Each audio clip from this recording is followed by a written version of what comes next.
Hello दोस्तों, एक बार फिर से आपका स्वागत है आपके अपने YouTube चैनल पर फिजिक्स की क्लास में। लास्ट क्लास में हमने चर्चा की पोटेंशियोमीटर के बारे में, कुछ उसकी सेंसिटिविटी के बारे में समझा। हमने जाना कि पोटेंशियोमीटर वायर जो है उसकी लेंथ को ज़्यादा क्यों रखा जाता है, 10 मीटर लॉन्ग वायर क्यों यूज़ में लिया जाता है, किस तरह से उसकी सेंसिटिविटी को हम वायर की लेंथ इंक्रीज़ करके बढ़ा सकते हैं, उसकी इफ़िशियंसी को बढ़ा सकते हैं। आज हम चर्चा करेंगे कुछ अगले टॉपिक्स पर, बात करेंगे कुछ प्रैक्टिकल रिलेटेड मटेरियल्स पर। प्रैक्टिकल से रिलेटेड भी हैं और न्यूमेरिकल के लिए भी इम्पोर्टेंस रखते हैं। बात करेंगे हम दो सेलों के ईएमएफ्स का कंपैरिजन करेंगे। प्रैक्टिकल है 12th का, न्यूमेरिकल के लिए भी इम्पोर्टेंट है। पोटेंशियोमीटर से कैसे उनका कंपैरिजन करते हैं देखेंगे, प्रिंसिपल तैयार करेंगे। और एक प्राइमरी सेल, उसका इंटरनल रेजिस्टेंस, प्राथमिक सेल का आंतरिक प्रतिरोध पोटेंशियोमीटर से कैसे फाइंड आउट करते हैं। लेकिन आगे बढ़ें उससे पहले सारे वीडियोस आपके पास टाइम से पहुंचे, सारे नोटिफिकेशन आपको मिलें, इसलिए चैनल सब्सक्राइब करें और बेल आइकन प्रेस करें। चलते हैं पहला टॉपिक है आज का हमारा, comparison of EMFs of cells by potentiometer. मतलब दो सेल हैं, उनके विद्युत वाहक बलों की विभवमापी से तुलना करनी है। अब कंपैरिजन करना है तो हम जनरल बात करते हैं, कंपैरिजन कैसे करते हैं। मान लेते हैं दो सेल हैं, पहले प्रिंसिपल तैयार कर लेते हैं, उसके बाद उसी के अकॉर्डिंग ईएमएफ तैयार करेंगे।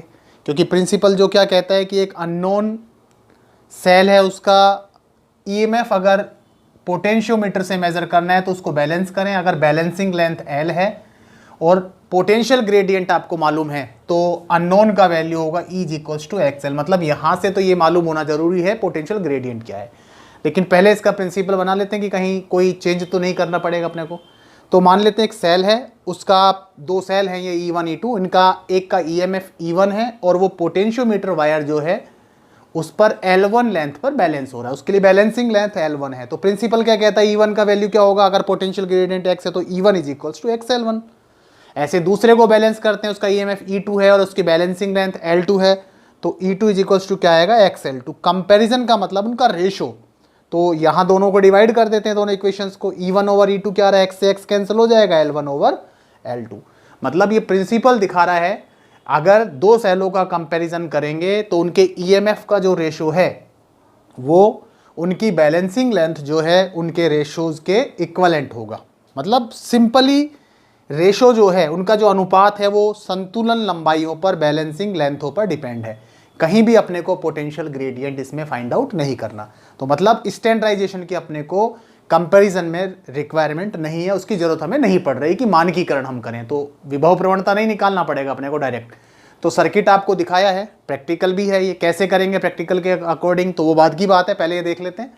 ये आपके पास जनरली पोटेंशियोमीटर वायर जो पोटेंशियोमीटर जो उसका प्राइमरी सर्किट, प्राथमिक सर्किट, पोटेंशियोमीटर वायर AB, उसके सीरीज में एक सेल EP, एक प्लग की और एक रियोस्टेट, ये सीरीज में कनेक्ट हो गए।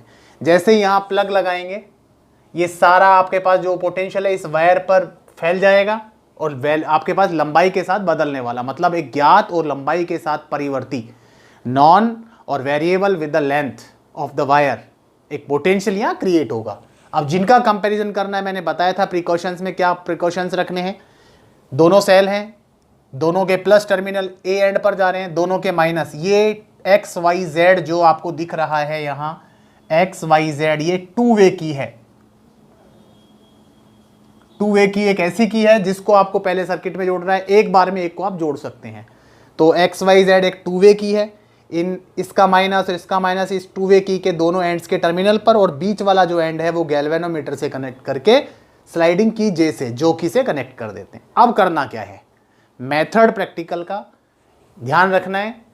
ये आपके पास सर्किट बन गया, एक बार में जैसे ही प्लग लगाओगे करंट फ्लो, पहले अगर इसको बैलेंस करवाना है तो इन दोनों के बिटवीन, X और Y के बिटवीन प्लग कनेक्ट कर दें, की लगा दें और इसको स्लाइड करा करके बैलेंसिंग लेंथ, पोटेंशियोमीटर वायर पर आपको बैलेंसिंग लेंथ ढूंढ ली है, यानी कि जीरो डिफ्लेक्शन स्टेट लाना है।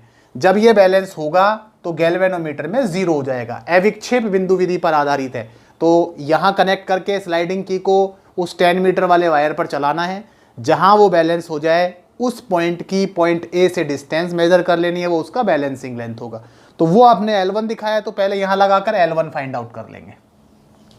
इसके बाद इसको यहाँ से हटा देंगे x और y से, y z के बिटवीन लगा देंगे, y z लगाएंगे, पोजीशन इसकी नहीं बदलनी है, एक बार फिक्स हो गई है, यहाँ लगा दिया। इसके बाद इसको बैलेंस कर लेंगे, तो बैलेंस करने के बाद इसके लिए L2 निकाल लेंगे। जब L1 L2 आ जाए तो इस इक्वेशन में वैल्यूज रख के आपके पास दोनों का कंपैरिजन कर लेंगे, यानी कि E1 E2 का रेशियो फाइंड आउट कर लेंगे। ये सिंपल मेथड करने का, लेकिन प्रैक्टिकल में कम से कम 6 रीडिंग। तो जब ये एक सेट पूरा हो जाए तो इसके बाद इस रियोस्टेट की पोजीशन चेंज करनी है, और पोजीशन चेंज करके जो अभी मेथड आपने किया, एक बार इसको बैलेंस करना है E1 को XY के बीच प्लग लगा के, फिर उसके बाद में उसी पोजीशन के लिए YZ के बिटवीन प्लग लगा करके E2 को बैलेंस करना है, यानी कि इसकी एक पोजीशन के लिए दोनों रीडिंग लेनी है, फिर पोजीशन बदलनी है, फिर आपके पास दोनों के लिए N1 L2 निकालने। इस तरह से 5 या 6 रीडिंग आपको लेनी है। इसकी 5 अलग अलग पोजीशंस के लिए L1 L2 निकालने हैं, यहाँ से उनका वैल्यूज़ निकालना है। उसके बाद पाँचों वैल्यूज़ अबाउटली सेम आएंगी, 5 या 6 की रीडिंग के आंसर जब निकालोगे E1 E2 का, वो लगभग सेम आएगा। लास्ट में उनका एवरेज वैल्यू कैलकुलेट करना है। तो ये मेथड है आपके पास दो सेलों के ईएमएफ के कंपैरिजन के लिए पोटेंशियोमीटर से। अब दूसरे की बात करते हैं। अब हमें कैलकुलेट करना है, डिटर्मिनेशन करना है एक प्राइमरी सेल के इंटरनल रेजिस्टेंस का। ठीक है, जनरली जो सेल काम में लिया जाता है वो आपके पास लेक्लांसी सेल होगा, जिसका आपको ईएमएफ निकालना है। लेक्लांसी सेल क्या है उस पर अभी ज़्यादा चर्चा नहीं कर रहे हैं, अभी सिर्फ समझ रहे हैं कि सेल है। प्रिंसिपल तैयार करते हैं, यानी कि विभव मापी से एक प्राथमिक सेल का आंतरिक प्रतिरोध ज्ञात करना है। पहली बात तो प्राथमिक सेल, प्राइमरी सेल आपको समझ में आना चाहिए। प्राइमरी सेल एक ऐसा सेल है जिसको आप रिचार्ज नहीं कर सकते। मोबाइल में जो बैटरी यूज आती है वो एक सेकेंडरी है। प्राइमरी क्या होता है वो आपको मैं पहले बताया था, फिर भी बता रहा हूँ। एक ऐसा सेल है जो केमिकल एनर्जी को इलेक्ट्रिकल एनर्जी में कन्वर्ट करता है। जैसे कि दीवार घड़ी है, उसमें जो सेल काम में आता है, ठीक है, सुई वाली जो घड़ी होती है, रिस्ट वॉच जो होती है, उसमें जो सेल काम में आता है, ये टॉर्च में जो सेल काम आते हैं, वो सब प्राइमरी सेल्स होते हैं। प्राइमरी सेल सिर्फ एक डायरेक्शन में रिएक्शन चलता है, केमिकल एनर्जी इलेक्ट्रिकल में बदल जाएगी। जब वो सेल डिस्चार्ज होगा उसके बाद वो यूज़ नहीं आ सकता, एक ही बार में यूज़ आएगा।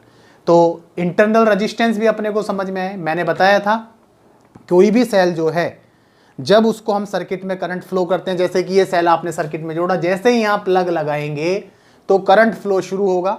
जो आपके पास आयंस हैं, नेगेटिव आयंस जाएंगे पॉजिटिव इलेक्ट्रोड की तरफ, पॉजिटिव जाएंगे नेगेटिव इलेक्ट्रोड की तरफ। लेकिन जब वो मूव करेंगे तो उस इलेक्ट्रोलाइट में, उस विद्युत अपघट्य के अणुओं से, मॉलिक्यूल से, एटम से, आयन से टकराएंगे, और टकराएंगे तो डिस्टर्बेंस आएगा, कोई आपके पास रुकावट क्रिएट होगी। जो रुकावट इंटरनली क्रिएट होती है इलेक्ट्रोलाइट के कारण, वो इंटरनल रुकावट अपोज जो है वो सेल का इंटरनल रेजिस्टेंस कहलाता है। मतलब oppose of motion of charge carriers in electrolyte is known as internal resistance. मतलब जो विद्युत अपघट्य पदार्थ है उसके द्वारा चार्ज कैरियर, आवेश वाहकों के प्रवाह में जो रुकावट डाली जाती है वो आंतरिक प्रतिरोध है। हम पढ़ चुके हैं इंटरनल रेजिस्टेंस का फॉर्मूला E - V/V/R। E जो था आपके पास सेल का ईएमएफ था, V जो है सेल की टर्मिनल वोल्टेज है, और R जो सर्किट आपने यूज में लिया है, सर्किट में जो रेजिस्टेंस काम में लिया है वो है। ईएमएफ मैंने बताया था, कोई भी जब सेल ओपन सर्किट में हो, जैसे कि ये सेल है, अगर यहाँ प्लग नहीं लगाएं तो ये ओपन सर्किट है, करंट नहीं देगा।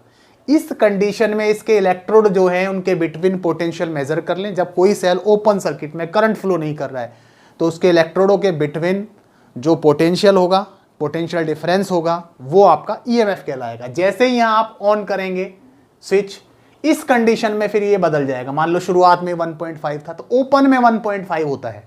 जैसे ही करंट फ्लो शुरू करते हैं, इंटरनल रेजिस्टेंस को कुछ, इंटरनल सिस्टम जो उसको कुछ रोक देता है। तो अब यहाँ पर इसके वायर AB के सिरों के बिटवीन हमको EP नहीं मिलेगा, इससे कुछ कम मिलेगा। तो जब सेल क्लोज सर्किट में होता है तो इसके इलेक्ट्रोडों के बिटवीन पोटेंशियल डिफरेंस जो है, इसके सिरों के बीच जो विभवांतर है, वो उसका टर्मिनल वोल्टेज कहलाता है। तो ये है आपके पास फॉर्मूला पढ़ा है हमने। तो मान लेते हैं, प्रिंसिपल तैयार करते हैं पहला, क्योंकि EV हमको मेजर नहीं करना, यहाँ पर बैलेंसिंग लेंथ मेजर करनी है।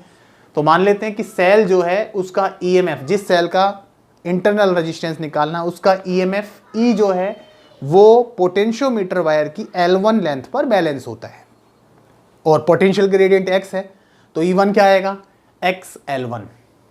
ठीक है, आगे चलते हैं। यहां भी अपन डिसाइड करेंगे कि कहीं स्टैंडर्डाइजेशन या मानकीकरण तो नहीं करना, यानी कि पोटेंशियल ग्रेडियंट तो मेजर नहीं करना, तब तो उसी के हिसाब से सर्किट बनाएंगे। और नहीं जरूरत पड़ रही तो फिर पोटेंशियल ग्रेडियंट की जब जरूरत ही नहीं है तो स्टैंडर्डाइजेशन की जरूरत नहीं, स्टैंडर्ड सेल सर्किट में नहीं जोड़ेंगे। दूसरा V, अब सर्किट क्लोज करते हैं, जब सर्किट बंद करते हैं, जब रेजिस्टेंस R यूज करते हैं, टर्मिनल वोल्टेज जो इसके लिए बैलेंसिंग लेंथ हम L2 मान लेते तो V क्या आएगा, XL2। तो यहां वैल्यूज रख रहे हैं XL1 minus XL2 over XL2 into R, ये R एज इट इज, जो रेजिस्टेंस यूज लेंगे वो है आपके पास। ये X ऊपर नीचे कॉमन है आपके पास, ऊपर से और नीचे से कैंसिल हो जाएगा X, तो फॉर्मूला बना L1 minus L2 over L2 into R। तो मतलब इस फॉर्मूले में दिख रहा है कि हमको पोटेंशियल ग्रेडियंट की जरूरत नहीं है, तो फिर यहां भी आपके पास स्टैंडर्डाइजेशन या मानकीकरण नहीं करना पड़ेगा, यानी कि मानक सेल आपको नहीं जोड़ना पड़ेगा, स्टैंडर्ड सेल सर्किट में नहीं जोड़ना पड़ेगा। अब ध्यान रहे, L1 था ईएमएफ के लिए बैलेंस लेंथ, तो L1 को बोलते हैं क्या, खुले परिपथ में संतुलित लंबाई, मतलब ओपन सर्किट जब होगा तो बैलेंसिंग लेंथ है, या फिर सेल के ईएमएफ के लिए बैलेंसिंग लेंथ है। और L2 जब क्लोज सर्किट होगा, यानी कि टर्मिनल वोल्टेज जब काम में आएगी, तब आपके पास बैलेंसिंग लेंथ है। तो सर्किट देखते हैं, ये वही प्राइमरी सर्किट, ए बी आपके पास पोटेंशियोमीटर वायर, ईपी इसके साथ सीरीज में आपके पास कनेक्ट है, एक प्लग की एक रियोस्टेट आपके पास कनेक्ट है। ठीक है, अब जिस सेल का आपको इंटरनल रेजिस्टेंस का निकालना है वो ये सेल है, इसका पॉजिटिव ए एंड पर चला गया, नेगेटिव गैल्वेनोमीटर से कनेक्ट कर दिया और गैल्वेनोमीटर को आपने स्लाइडिंग की से कनेक्ट कर दिया, ये स्लाइडिंग की है। लेकिन मैंने बोला कि ये क्लोज सर्किट में भी जाएगा तो इसके लिए एक रेजिस्टेंस बॉक्स और एक दूसरा की इसके साथ सेकेंडरी सर्किट में और कनेक्ट कर दिया है। अब देखें यहाँ ओपन और क्लोज सर्किट कैसे होंगे, तो अभी यहाँ प्लग नहीं लग रहा है, ये सेल इसमें इस रेजिस्टेंस में, इसमें से कोई जो रेजिस्टेंस हम यूज में लेंगे ये वो रेजिस्टेंस है, कोई करंट नहीं जा रहा क्योंकि प्लग ऑन नहीं है या स्विच ऑन नहीं है, तो अब ये सेल ओपन सर्किट में है। जैसे ही यहाँ आपके पास प्लग लगा दोगे तो ये क्लोज में। तो अब करना कैसे है प्रैक्टिकली, वहाँ L1 L2 मेजर करने पोटेंशियोमीटर से।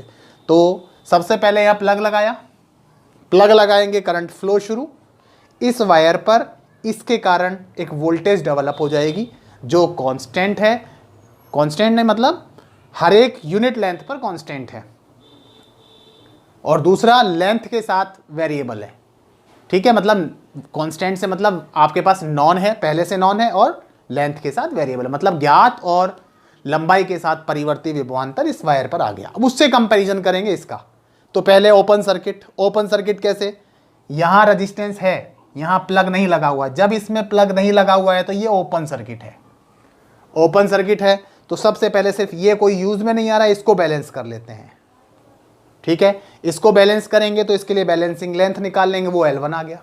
इसके बाद अब क्लोज सर्किट, यहां प्लग लगाया, क्लोज्ड हो गया सर्किट, करंट फ्लो शुरू, ये करंट फ्लो। अब करंट फ्लो होगा तो क्या होगा, यहां रेजिस्टेंस यूज में आ गया, करंट फ्लो शुरू होगा, क्लोज सर्किट है ये। अब दोबारा से बैलेंसिंग लेंथ निकालना है, तो जब यहां रेजिस्टेंस यूज करेंगे, की लगेगा, तो उस कंडीशन में बैलेंसिंग लेंथ निकाल लेंगे जो पहले के कंपैरिजन में कम आएगा।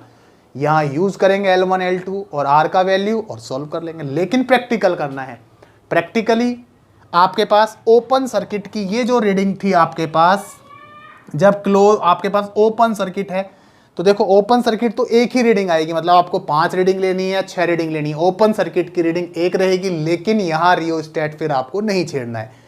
एक बार ओपन सर्किट की रीडिंग आ गई, ओपन सर्किट रीडिंग आने का मतलब करंट आपको नहीं बदलना है, पोटेंशियल ग्रेडियंट चेंज होता है करंट बदलने से, लेकिन ओपन सर्किट की रीडिंग लेने के बाद इसको कांस्टेंट रखना है पूरे प्रैक्टिकल में। ठीक है, उसके बाद क्लोज सर्किट जो है उसकी रीडिंग है आपके पास 5 अलग अलग रीडिंग होंगी, या 6 रीडिंग लेनी है तो 6 अलग अलग ऑब्जर्वेशंस होंगे। कैसे होंगे, R जो है उसके वैल्यूज बदलो आप। R का एक बार वैल्यू ले लिया 1 ओम, दूसरा 2 ओम, फिर 3 ओम, फिर 4 ओम, फिर 5 ओम, फिर 6 ओम, या 2, 4, 6, 8, 10, 2 ओम के डिफरेंस से चेंज कर सकते हैं, 1 ओम के डिफरेंस से चेंज कर सकते हैं, यहाँ 1 ओम यूज़ में लिया, बैलेंस लेंथ निकाल लिया, उसके बाद फिर यहाँ 2 ओम लिया, फिर दोबारा से बैलेंस लेंथ निकाल, क्योंकि जब रजिस्टेंस बदलेगा तो बैलेंस लेंथ चेंज हो जाएगा। अब इस तरह से आपके पास ओपन सर्किट की रीडिंग 1 आएगी और क्लोज सर्किट की रीडिंग कितनी आएंगी, जितने आर यूज में लोगे उतनी रीडिंग, यानी कि इंटरनल रजिस्टेंस आर के चेंज होने से बदल जाएगा। तो ये मेथड है आपके पास इंटरनल रजिस्टेंस निकालने का। तो ये आज के 2 प्रैक्टिकल से रिलेटेड मटेरियल, सर्किट्स और पोटेंशियोमीटर बहुत ज़रूरी है। पहले में आपने जाना कि पोटेंशियोमीटर से 2 सेलों के ईएमएफ की कंपैरिजन कैसे करते हैं। दूसरे में हमने जाना कि आपके पास एक पोटेंशियोमीटर से एक सेल का इंटरनल रेजिस्टेंस कैसे निकालते हैं। दोनों में हमने फॉर्मूले तैयार किए, कहीं भी आपको पोटेंशियल ग्रेडियंट की ज़रूरत नहीं पड़ी, पोटेंशियल ग्रेडियंट मेज़र नहीं करना पड़ा, यानी कि स्टैंडर्डाइजेशन या मानकीकरण नहीं करना पड़ा। तो सिंपली हमने समझ लिया। आगे नए टॉपिक्स के साथ आगे बढ़ेंगे, नए टॉपिक्स पर चर्चा करेंगे। लेकिन फिर से एक बात, वीडियो सारे नोटिफिकेशन आपको मिलें, चैनल सब्सक्राइब करें इसके लिए और बेल आइकन प्रेस करें ताकि सारी वीडियोस टाइम से आपके पास पहुंचते रहें, और लगातार वीडियोस देखते भी रहें, कंसेप्ट भी क्लियर रहें। अगर समझ में नहीं आती हैं कोई चीज़ें तो कमेंट्स में डालें।